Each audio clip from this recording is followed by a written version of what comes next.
Good evening, everyone, and congratulations to all the winners.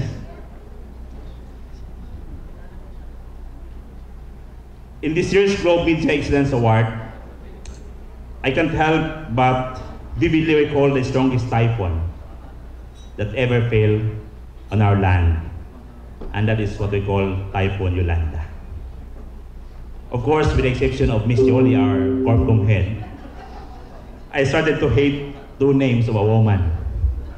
One, Yolanda, and the other one, Judith. The first was, of course, the strongest typhoon, while the second one is Judith of my electric bills, Judith for cell phone, water, and all other bills payable on Judith every month. So there are two names of a woman that I started to hate now. But jokingly aside, a day after Typhoon Yolanda hit Tacloban and other areas, of course including Cebu, not a single call or text did I receive from any person telling us about the exact situation in any of the affected areas. I made a call to our network head to get information from our network engineers in the field, but I got no single, much less a bit of information. Our former colleague in Globe, Cleofe Albiso, who is now with Marriott, called me asking for information, but I can't give anything.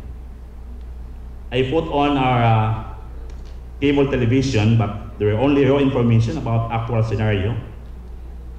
We're asking each other about the condition of our relatives and friends and our employees, but what we got was nothing.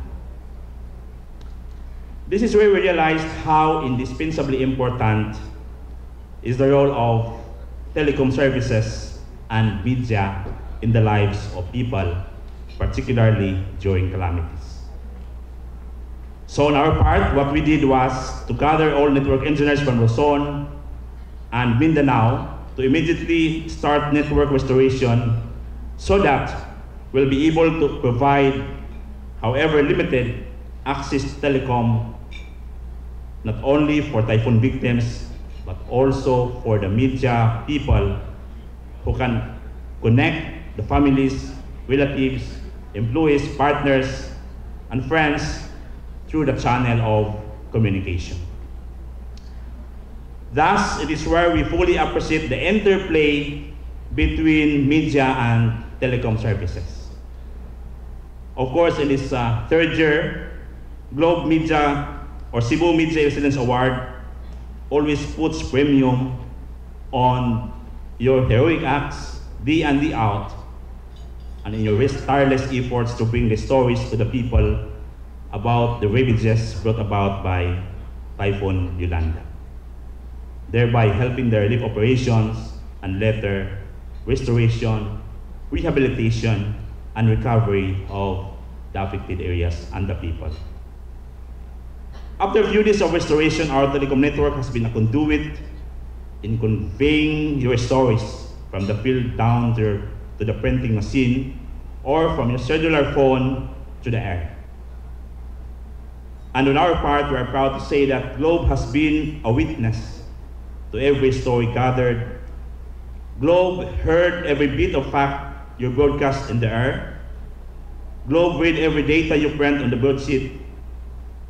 In the digital age, Globe has been a partner in your journey towards nation building.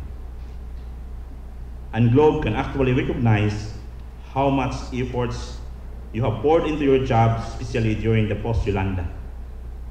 For that, Globe owes you due recognition and salute you all for being a partner in promoting public welfare. This is our partnership, this is our story, this is our wonderful world. To all my media friends, our utmost gratitude, and to all awardees tonight, my congratulations. Good evening. Thank you so much for that wonderful speech. Of course, Attorney Mac Gordon. The night is definitely not yet over, ladies and gentlemen, as we have a very special treat for you tonight. We have a group that is internationally renowned, and we're very, very proud to have them have their home base here in Cebu, within Mandaue. Of course, with very special tokens for all of you, ladies and gentlemen, the Mandaue Children's Choir.